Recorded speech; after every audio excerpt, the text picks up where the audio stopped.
আপনি যদি হাতের প্রশংসা করতে হয় তাহলে মালিকের প্রশংসা করতে হবে, কারণ তিনি আপনাকে হাত দান করেছেন। আপনি যদি মেধার প্রশংসা করতে হয় তাহলে আমার আপনার মালিক রব্বি আল্লাহ, তার প্রশংসা করতে হবে, কারণ তিনি আপনাকে আমাকে মেধা দান করেছেন। আপনি যদি পায়ের প্রশংসা করতে হয় তাহলে আমার আপনার মালিক রব্বি আল্লাহ, তার প্রশংসা করতে হবে, কারণ তিনি আমাকে আপনাকে পথ চলার শক্তি দান করেছেন, পা দান করেছেন। আপনি যদি দৃষ্টি শক্তির প্রশংসা করতে হয় তাহলে আমার আপনার মালিক আল্লাহ তাআলার প্রশংসা করতে হবে, কারণ তিনি আমাকে আপনাকে দৃষ্টি শক্তি দান করেছেন। আপনি যদি জমিনের প্রশংসা করতে হয় তাহলে আমার আপনার মালিক আল্লাহ তাআলার প্রশংসা করতে হবে, কারণ জমিন তিনিই বানিয়েছেন। আপনি যদি গাছ দেখে প্রশংসা করতে হয় তাহলে আমার আপনার মালিক আল্লাহ তাআলার প্রশংসা করতে হবে, কারণ গাছ তিনিই বানিয়েছেন। আপনি যদি চাঁদকে দেখে প্রশংসা করতে হয় আল্লাহ তাআলার প্রশংসা করতে হবে, কারণ চাঁদ তিনিই বানিয়েছেন। আপনি যদি সূর্যকে দেখে প্রশংসা করতে হয় আল্লাহ তাআলার প্রশংসা করতে হবে, কারণ সূর্য তিনিই বানিয়েছেন। আপনি যদি এই বিশাল আসমানকে দেখে প্রশংসা করতে হয় আমার আপনার মালিক আল্লাহ তাআলার প্রশংসা করতে হবে, কারণ এই আসমান তিনিই বানিয়েছেন। এই গোটা বিশ্ব জগতের যেই বস্তুর দিকে তাকিয়ে আপনি প্রশংসা করবেন, সর্বপ্রথম প্রশংসা মালিকের করতে হবে, সর্বপ্রথম প্রশংসা আল্লাহ তাআলার করতে হবে, সর্বপ্রথম প্রশংসা রব্বি আল্লাহ করতে হবে, কারণ এই গোটা বিশ্ব জগতের সমস্ত কীট পতঙ্গ থেকে শুরু করে গোটা বিশ্ব জগৎকে সাজিয়েছেন আমার আপনার মালিক আল্লাহ তাআলা।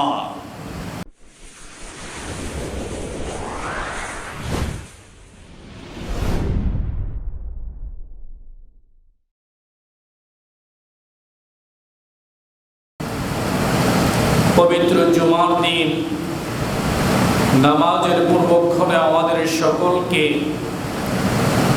মহান আল্লাহ পাকের ঘর মসজিদে আসার তৌফিক দান করেছেন।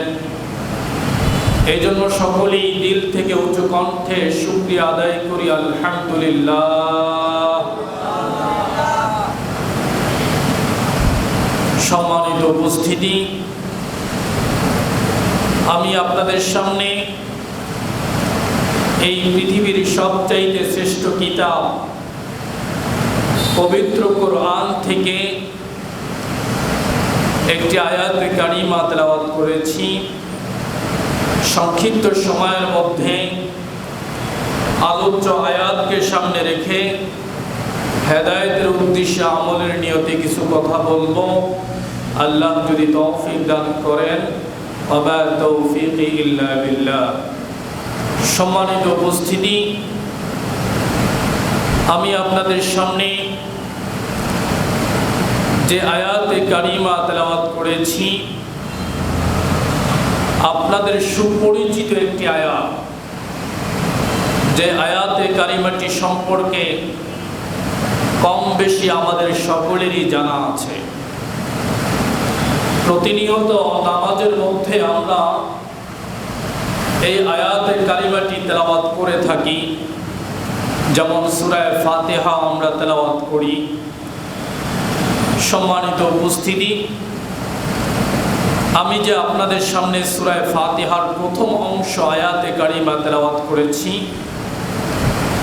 সংক্ষিপ্ত সময়ের মধ্যে পুরো আয়াতের তর্জমা, ব্যাখ্যা, বিশ্লেষণ, তাৎপর্যপূর্ণ আলোচনা করা সম্ভব না। শুধু অল্প বিষয় আলহামদুলিল্লাহ এই শব্দটির উপরে আলোচনা করব। আমরা প্রতিনিয়ত মসজিদে, মাহফিলে যেখানেই আলোচনা শুরু করি আমরা একটা কথা সকলেই বলি যে আল্লাহ পাক আমাদের সকলকে এখানে আসার তৌফিক দান করেছেন, এই জন্য সকলেই বলি আলহামদুলিল্লাহ। এই কথাটা আমরা বলি কিনা সকলে বলেন? এই যে আলহামদুলিল্লাহ বললাম, এটার মানে কি, এটার অর্থ কি, এটার তাৎপর্য ব্যাখ্যা কি, এই শব্দটির উপরে আলোচনা করব ইনশাআল্লাহ। সম্মানিত উপস্থিতি, আলহামদুলিল্লাহ এই শব্দটি পবিত্র কোরআনের সূরা ফাতিহার প্রথম আয়াতের একটা অংশ। এই শব্দের সরল তর্জমা হলো সমস্ত প্রশংসা আল্লাহ তাআলার জন্য। যদিও সরল তর্জমা খুবই স্বাভাবিক মনে হয়, কিন্তু এই শব্দটি এমন একটি ব্যাপক শব্দ যে শব্দের উপরে ঘন্টার পর ঘন্টা আলোচনা করা যায়, কিন্তু এই শব্দের তাৎপর্যপূর্ণ ব্যাখ্যা আলোচনা করে শেষ করা সম্ভব না। আল্লাহ তাআলা এই শব্দের মাধ্যমে উল্লেখযোগ্যভাবে কয়েকটি বিষয় তুলে ধরেছেন। আমি আমার ক্ষুদ্র মেধায় যতটুকু বুঝি ততটুকুই আপনাদের সামনে আলোচনা করার চেষ্টা করব, কিন্তু এই শব্দের উপরে আমার বুঝের বাইরে আরো হাজারো বুঝ আছে। এই শব্দের উপরে গবেষণা করতে করতে অনেক মানুষ অনেক মহাপণ্ডিত অর্জন করেছে। এই শব্দটির মধ্যে বিশেষ করে আল্লাহ তাআলা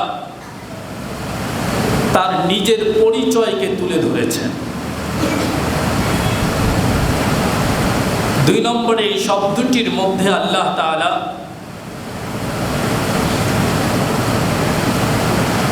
বান্দা যে গোলাম, আমাদের মালিক যে আল্লাহ, গোলাম মালিকের জন্য কি করণীয়, এই বিষয়টি আল্লাহ তাআলা এই শব্দের মধ্যে তুলে ধরেছেন। গোলাম এবং মালিকের মধ্যে কি পার্থক্য রয়েছে, এটি আল্লাহ তাআলা এই শব্দের মধ্যে তুলে ধরেছেন।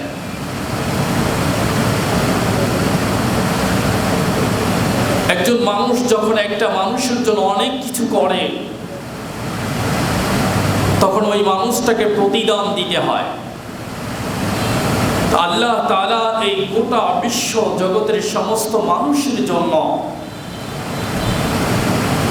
যাহা কিছু করেছেন এর প্রতিদানটা আল্লাহ তাআলা এই শব্দের মাধ্যমে বান্দাকে শিক্ষা দিয়েছেন। তোমরা কিভাবে এর প্রতিদান দিবে, আসুন বোঝার চেষ্টা করি। এই শব্দের মাধ্যমে মালিকের পরিচয় কিভাবে নিশ্চিত করা যায়। আমাদের সমাজে পরিচয় হয় 4 প্রকার। সকলেই একটু দয়া করে আওয়াজ দিবেন, পরিচয় কয় প্রকার? 4 প্রকার। 1 নম্বর পরিচয় হলো বংশগত পরিচয়। 2 নম্বর পরিচয় হলো কাজের পরিচয়। 3 নম্বর পরিচয় হলো পদবীর পরিচয়। 4 নম্বর পরিচয় হলো মালিকানা পরিচয়। আপনি একটি মানুষকে জিজ্ঞেস করলেন, ভাই তুমি কে? লোকটি বলল, আমার বাবার নাম আব্দুল্লাহ, আমার বাবার দাদার নাম হলো আব্দুল করিম, আমার নাম হলো সানাউল্লাহ, আমার মায়ের নাম হলো আমেনা। এই যে একটা পরিচয় দিল, এই পরিচয়কে আমাদের সমাজে বংশগত পরিচয় বলে। কথা ঠিক কিনা জোরে বলেন। আপনি আরেকটি লোককে জিজ্ঞেস করলেন, ভাই তুমি কে? লোকটি বলল, আমি মিকা। আমি আপনাদের কাছ থেকে জানতে চাই, মিকার কি তার দাদার নাম, না তার বাপের নাম, না তার বংশের নাম? মিকার তার দাদারও নাম নয়, তার বাবারও নাম নয়, তার বংশেরও নাম নয়। তাহলে সে কেন মিকার বলে পরিচয় দিয়েছে? কারণ সে মেকানিক্যাল কাজ করে, সে তার কাজ দিয়ে পরিচয় দিয়েছে আমি মিকা। এভাবে অনেক পরিচয় হতে পারে। আমি দোকানদার, এটা তার কাজ, দোকানদারি করা, সে তার কাজ দিয়ে তার পরিচয় দিয়েছে। আমি ডক্টর, ডক্টর তার বাবার নামও নয়, তার দাদার নামও নয়। ডক্টরগিরি করা তার একটা কাজ, তার পেশা। এটা দিয়ে তিনি তার পরিচয় দিয়েছেন। আমি টিচার। টিচার তার দাদার নামও নয়, তার বাবার নামও নয়। সে টিচারগিরি করেন, শিক্ষকতা করেন। এটা দিয়েই তিনি তার পরিচয় দিয়েছেন। এই পরিচয়কে আমাদের সমাজে কাজের পরিচয় বলা হয়। সকলেই মেহেরবানি করে আওয়াজ দিবেন, এই পরিচয়কে কি পরিচয় বলা হয়? কাজের পরিচয়। 3 নম্বর পরিচয় হলো পদবীর পরিচয়। আপনি একটা লোককে জিজ্ঞেস করলেন, ভাই তুমি কে? লোকটি উত্তর করলো, আমি চেয়ারম্যান, আমি মেম্বার, আমি সভাপতি, আমি সেক্রেটারি, আমি এমপি, আমি মন্ত্রী, আমি মিনিস্টার। এই যে পরিচয়গুলো দিল, এই পরিচয়কে আমাদের সমাজে পদবীর পরিচয় বলা হয়। চেয়ারম্যান তার দাদার নামও নয়, তার বাবার নামও নয়। সে একটা পদ অর্জন করেছে, ওই পদ দিয়ে সে তার পরিচয় দিয়েছে। সভাপতি তার বাবার নামও নয়, তার দাদার নামও নয়। সে একটি পদ অর্জন করেছে, ওই পদের মাধ্যমে সে তার নিজের পরিচয়কে তুলে ধরেছে। সেক্রেটারি তার বাবার নামও নয়, দাদার নামও নয়। সে একটি পদ অর্জন করেছে, ওই পদের মাধ্যমে সে তার পরিচয়কে তুলে ধরেছে। তাহলে 3 নম্বর পরিচয় হলো পদবীর পরিচয়।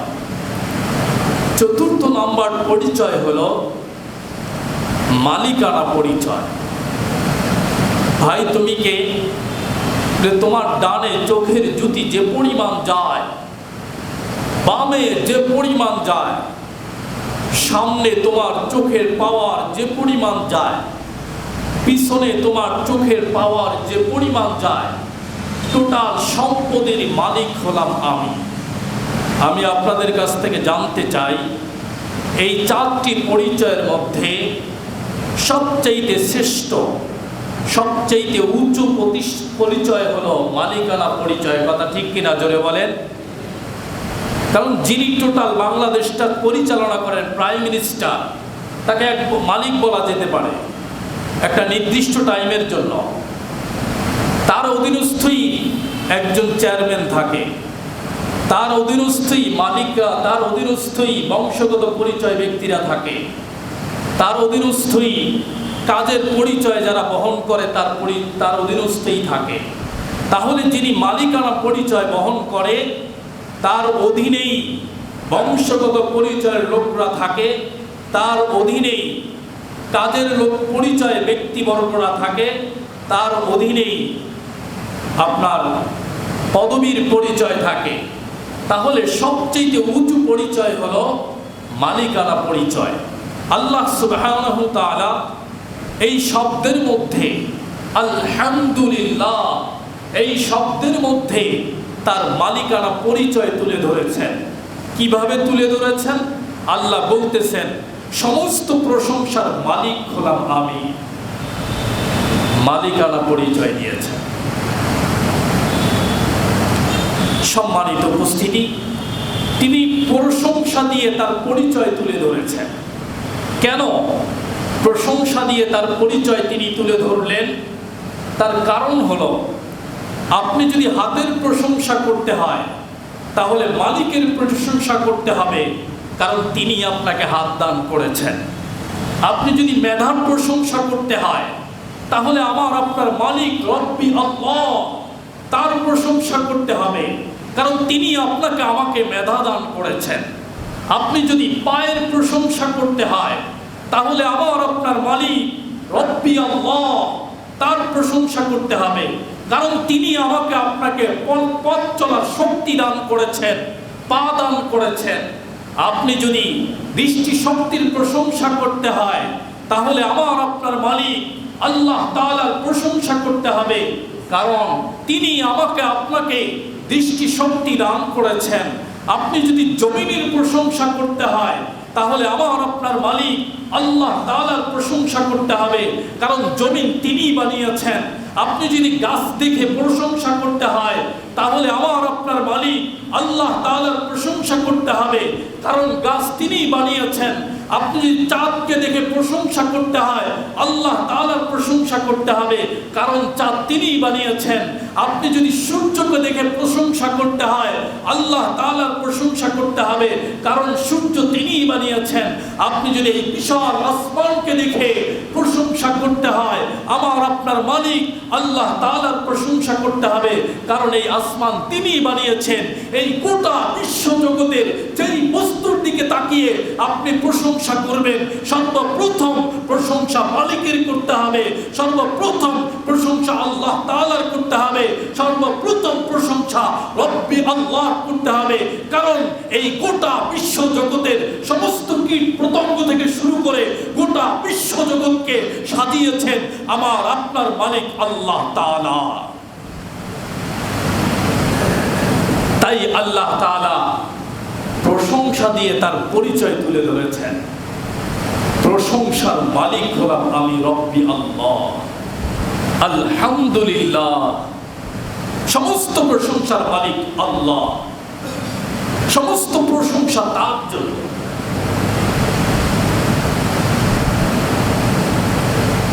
কারো যদি একটি হাত না থাকে সেই ব্যক্তিকেও প্রশংসা করবে। এই জন্য সমাজের দিকে তাকাইলে এমনও হাজারো ব্যক্তি খুঁজে পাওয়া যায় যার দুইটা হাত নাই, তার থেকে তো সেই ব্যক্তিটি ভালো আছে। যার দুইটি হাত নাই সেই ব্যক্তিও মালিকের প্রশংসা করবে। এই জন্য সমাজের দিকে তাকাইলে এমনও হাজারো ব্যক্তি খুঁজে পাওয়া যায় যার দুইটা হাত নাই, সঙ্গে সঙ্গে একটি পাও নাই। যেই ব্যক্তির পা নাই সে ব্যক্তিও মালিকের শুকরিয়া আদায় এজন্য করবে। এই সমাজের দিকে তাকাইলে এমনও হাজারো ব্যক্তি খুঁজে পাওয়া যায় যার দুইটি হাত নাই, দুইটি চোখ নাই, দুইটি পা নাই। যেই ব্যক্তিটির দুইটি হাত নাই, দুইটি চোখ নাই, দুইটি পা নাই, ওই ব্যক্তিও মালিকের শুকরিয়া আদায় করবে। এজন্য এই সমাজের দিকে তাকাইলে এমনও হাজারো ব্যক্তি খুঁজে পাওয়া যায় যার বসবাসের ঘর নাই, যার খাবার নাই, যার পরনে কাপড় নাই, যার চিকিৎসা করার কোনো অর্থ নাই, যার হাত নাই, পা নাই, চোখ নাই, শ্রবণ শক্তি কান নাই, স্মৃতি শক্তি নাই, রাস্তায় গড়াগড়ি খাচ্ছে আর মানুষের কাছে ভিক্ষা যাচ্ছে। নিচের দিকে তাকিয়ে শুকরিয়া আদায় করতে হবে। দুঃখজনক হলেও এই কথাটি সত্য, আমাদের দৃষ্টি উপর দিকে হয়ে গিয়েছে। আমরা দেখি আমার কি আছে না আছে ওটা দেখার সময় আমার নাই। অমুকের 10 কোটি টাকা আছে সেটা আমার নাই কেন? অমুকের বিলাসবহুল একটি বাড়ি আছে সেটা আমার নাই কেন? অমুকের ঢাকা শহরের মধ্যে 10 কানি জমি আছে সেটি আমার নাই কেন? আমরা শুধু উপরের দিকে তাকাই না। মানুষের বৈশিষ্ট্য হলো সে নিচের দিকে তাকাবে। মানুষ যখন মরে যায় সে নিচের দিকেই চলে যায়, সে কখনো উপরের দিকে উঠতে পারে না। একটা ঢিল উপরে ছুঁড়ে মারলে আপনার হাতের শক্তির পাওয়ারের ক্ষমতা যতটুকু থাকবে সে ততটুকুই উপরে উঠবে, কিছুক্ষণ পর সে আবার নিচের দিকে ব্যাক আসবে।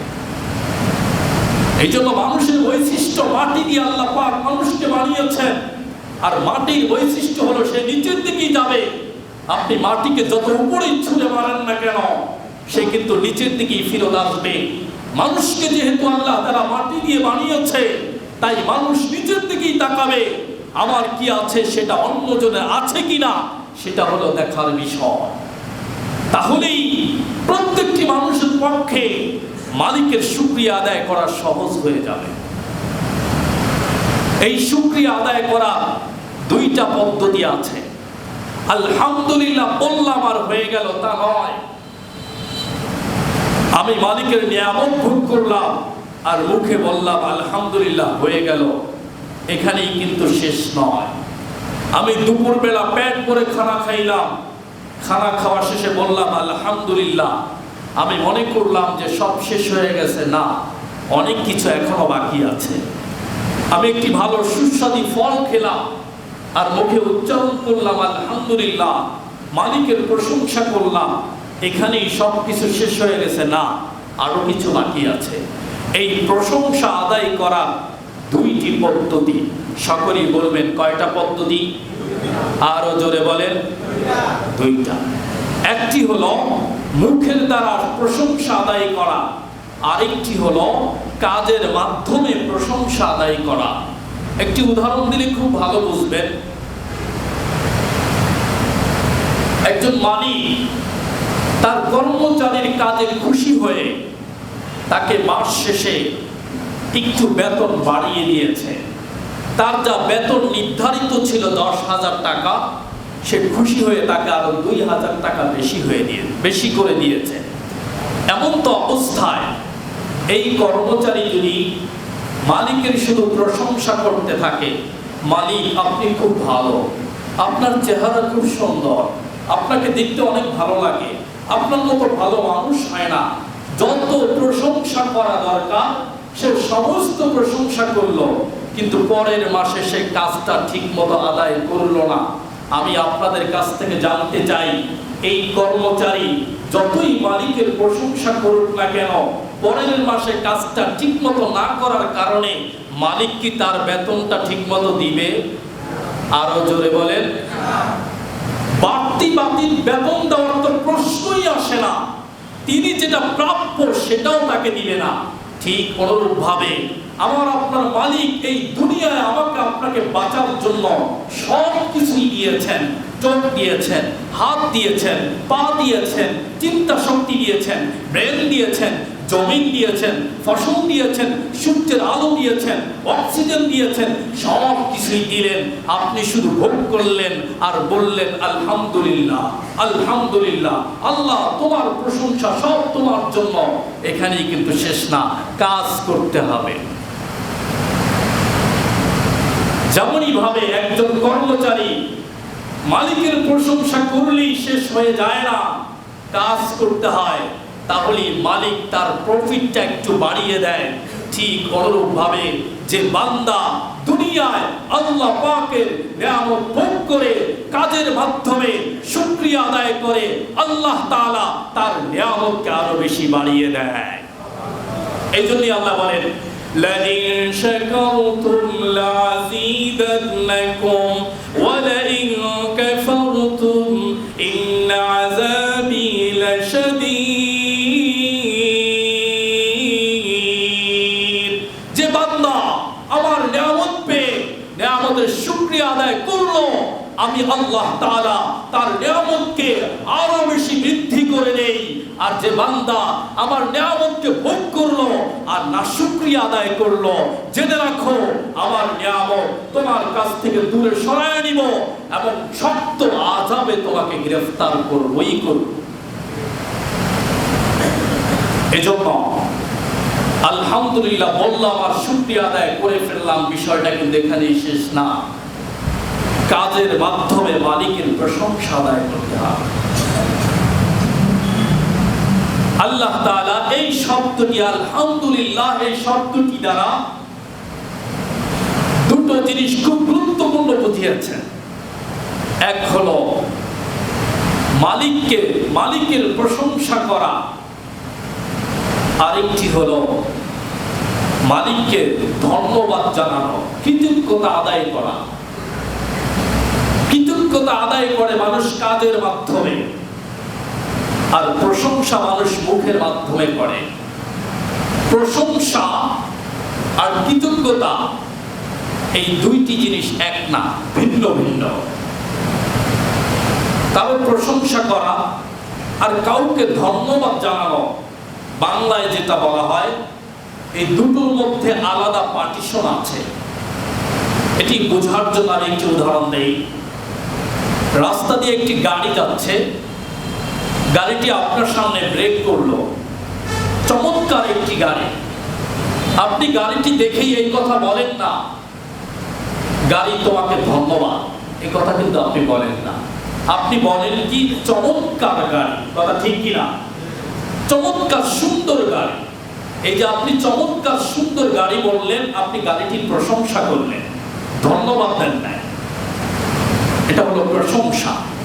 আপনি একটা মহিলার বাচ্চা হয়েছে, আপনি দেখতে গেলেন, আপনার বন্ধুর বাচ্চা হয়েছে, আপনি দেখতে গেলেন, যদিও বাচ্চার চেহারা কালো, দেখতে ভালো না, আপনি বলেন কি চমৎকার সুন্দর বাচ্চা হয়েছে, আপনি তাকে ধন্যবাদ দেন নাই, তার প্রশংসা করেছেন, এটাকে বলা হয় প্রশংসা। ধন্যবাদ, ধন্যবাদ কোনো কাজের বিনিময় দিতে হয়, এটা এমনি এমনি আসে না। একজন ব্যক্তি, আপনার গাড়ির চাক্কা পালচার হয়ে গিয়েছে, সে দৌড়ায় এসে আপনার গাড়ির চাক্কাটা ঠিক করে দিল, তখন আপনি তাকে শুধু প্রশংসা করে শেষ করেন না, আপনি বলেন ভাই ধন্যবাদ, কথা ঠিক কিনা? আরো জোরে বলেন। তাহলে প্রশংসা হয় যে কোনো বস্তুর প্রতি হতে পারে, কিন্তু ধন্যবাদ যে কোনো বস্তুর প্রতি হয় না, এটি কাজের বিনিময় হয়। তো যেমন হযরত ইসলামের দৃষ্টিকোণ থেকে একটি উদাহরণ দেওয়া যেতে পারে। হযরত মূসা আলাইহিস সালাম যখন তিনি তার শৈশবকালে ফ্রাউনের কাছে লালিত পালিত হয়েছেন, যখন তিনি তার রাজ্য ছেড়ে চলে গেলেন, লম্বা ঘটনা আপনারা জানেন, অনেকদিন পর তিনি তার রাজ্যে ফিরত আসলেন। আসার পরে ফ্রাউন মূসা আলাইহিস সালামকে লক্ষ্য করে বলতে লাগলো, তুমি কি ভুলে গিয়েছো সেই দিনের কথা? তুমি কার সাথে জোরে কথা বলছো? তোমাকে কি আমরা লালন পালন করি নাই? তোমাকে কি আমরা এই জায়গায় বসবাসের জায়গা দেই নাই? তোমার ভালো মতন কি আমি দেখি নাই? তুমি কার সাথে কথা বলছো? তখন মূসা আলাইহিস সালাম বললেন, সেটা ছিল আমার প্রতি আপনার একটি অনুগ্রহ, এই জন্য আমার পক্ষ থেকে আপনাকে ধন্যবাদ জানাই, কিন্তু প্রশংসা নয়। তাহলে ধন্যবাদ যেখানে হয়, অনেক সময় সেখানে প্রশংসা হয় না, যেখানে প্রশংসা হয় সেখানে অনেক সময় ধন্যবাদ হয় না, দুটো আলাদা জিনিস। ইব্রাহিম আলাইহিস সালাম তার পিতা আজরকে ধন্যবাদ দিয়েছিলেন, তার কৃতজ্ঞতা প্রকাশ করেছিলেন, কিন্তু তার প্রশংসা কখনোই করেননি। ঠিক অনুরূপভাবে আল্লাহ তাআলা পবিত্র কোরআনের মধ্যে বলেছেন সন্তানদের ব্যাপারে, ওয়াকাদা রাব্বুকা আল্লা তা'বুদু ইল্লা ইয়্যাহু ওয়া বিল ওয়ালিদাইনি ইহসানা। আমি আল্লাহর পরে সবচেয়ে বেশি কৃতজ্ঞশীল ব্যক্তি তোমার কাছে তোমার পিতা, তোমার মাতা, হোক সে মুশরিক, হোক সে ইসলাম আনে নাই, তারপরেও তুমি তার অকৃতজ্ঞ হতে পারবে না, কিন্তু তারকে তুমি ধন্যবাদ জানাবে, তার কাজ করে দিবে, কিন্তু প্রশংসা নয়। প্রশংসা হবে রব্বি আল্লাহ, প্রশংসা হবে যিনি ইসলাম গ্রহণ করেছেন, প্রশংসা হবে ওই ব্যক্তির যিনি ইসলাম অনুযায়ী জীবনযাপন করেন। তাহলে প্রশংসা আর ধন্যবাদ দুটো এক জিনিস নয়, আলাদা আলাদা জিনিস। এই দুটো আলাদা জিনিসকে আল্লাহ সুবহানাহু ওয়া তাআলা আলহামদুলিল্লাহ একটি শব্দের মাধ্যমে প্রয়োগ করেছেন। এই শব্দের মধ্যে এই দুটো জিনিসই আছে, সুবহানাল্লাহ। আল্লাহ তাআলার বাক্য কত সুন্দর। যদি আপনি বলেন আল মাদহু লিল্লাহ, তাহলে হবে সমস্ত প্রশংসা আল্লাহর জন্য। আর যদি আপনি আরবিতে বলেন আশ-শুকরু লিল্লাহ, সমস্ত ধন্যবাদ আল্লাহর জন্য। এই দুটো শব্দের মৌলিক অর্থ আল্লাহ তাআলা একটা শব্দের মধ্যে ঢুকিয়ে দিয়েছেন, আলহামদুলিল্লাহ, সমস্ত প্রশংসা আল্লাহর জন্য। একই সাথে সমস্ত কৃতজ্ঞতা আল্লাহর জন্য, আল্লাহকে ধন্যবাদ জানাই, সমস্ত প্রশংসা আল্লাহর জন্য, এটি আমরা মুখে বলি আলহামদুলিল্লাহ, আর সমস্ত কৃতজ্ঞতা ধন্যবাদ এটি আমরা নামাজ পড়ে আদায় করে দেখাই। মালিক, তুমি আমাদের জন্য এত কিছু করলা, তোমার হুকুম নামাজ পড়ে তোমার কাছে শুকরিয়া আদায় করছি, আলহামদুলিল্লাহ। ধন্যবাদটা আমরা নামাজের মধ্যে দেই, রোজার মাধ্যমে দেই, হজের মাধ্যমে দেই। এক কথায় আল্লাহ তাআলা বলেছেন, ওয়ামা খলাকতুল জিন্না ওয়াল ইনসা ইল্লা লিয়াবুদুন। হে মানব জাতি, তোমাকে আমি সৃষ্টি করেছি একমাত্র আমি আল্লাহ পাকের গোলামি করার জন্য। তুমি আমার গোলামি করবে, এতেই আমি সন্তুষ্ট।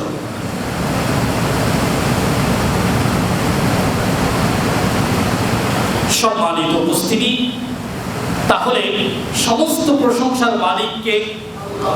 আরো জোরে বলেন আল্লাহ সুবহানাহু ওয়া তাআলা।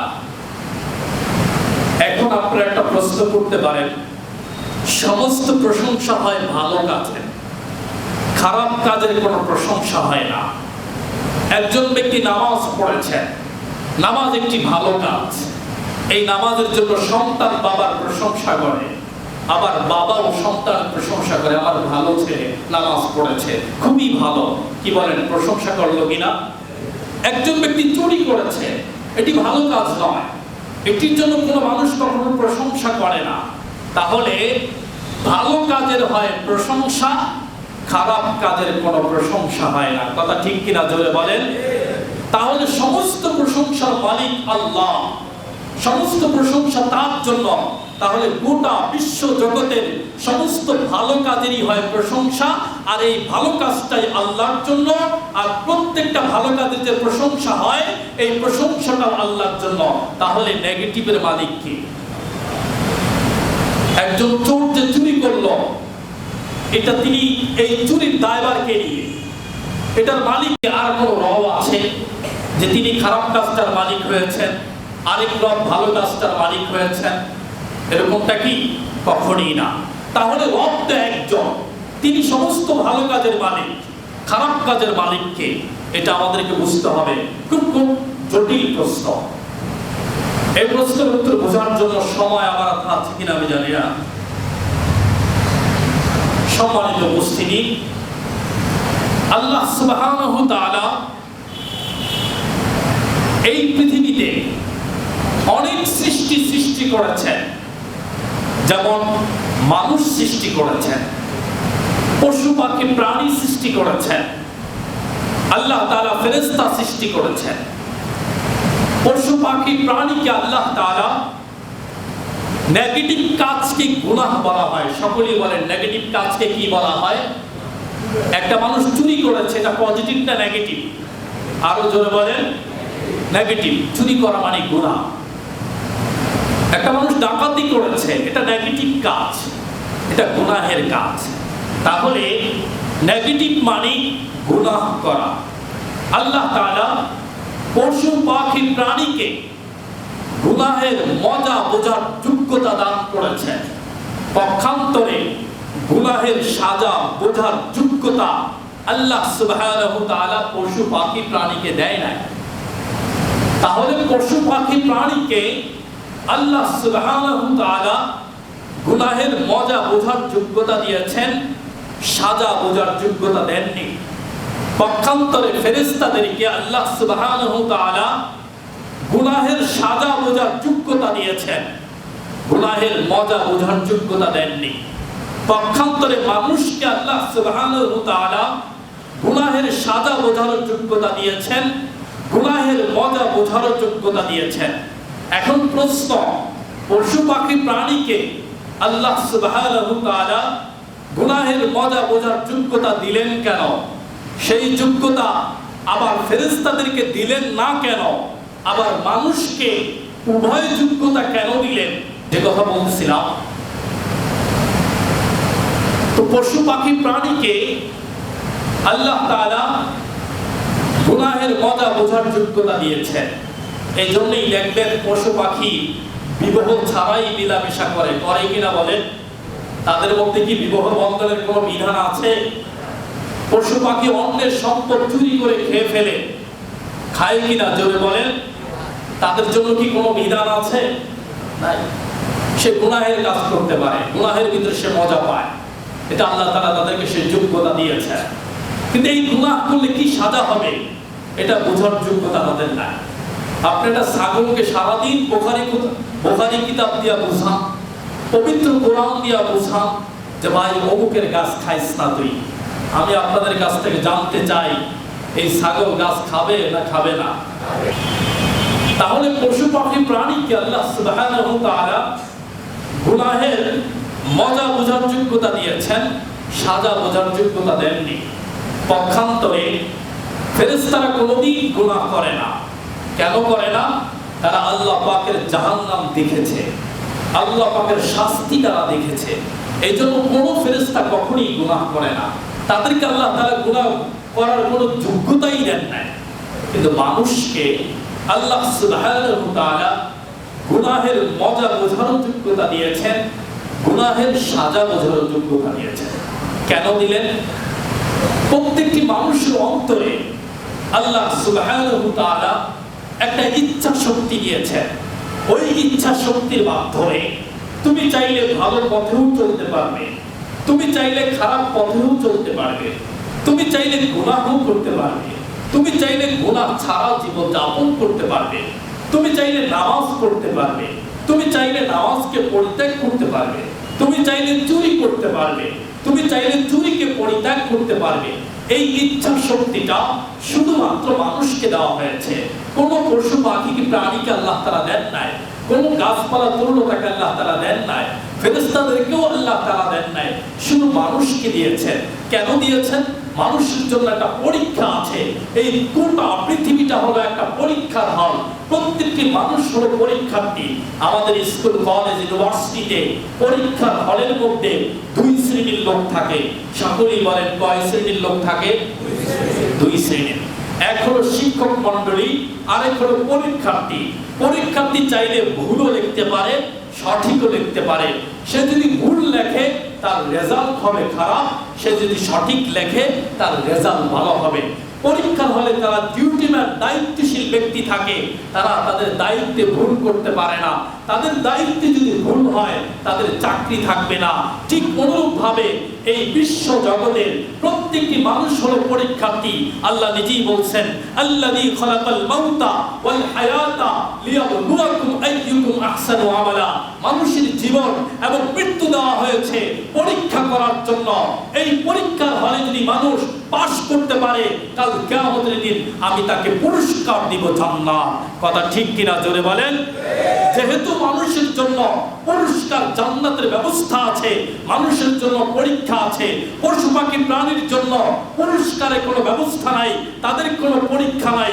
ফেরেশতাদের জন্য পুরস্কারের কোনো ব্যবস্থা নাই, তাদের কোনো পরীক্ষা নাই। এই পৃথিবীতে পরীক্ষা ছাড়া কখনো পুরস্কার পাওয়া যায় না। কথা ঠিক কিনা জোরে বলেন?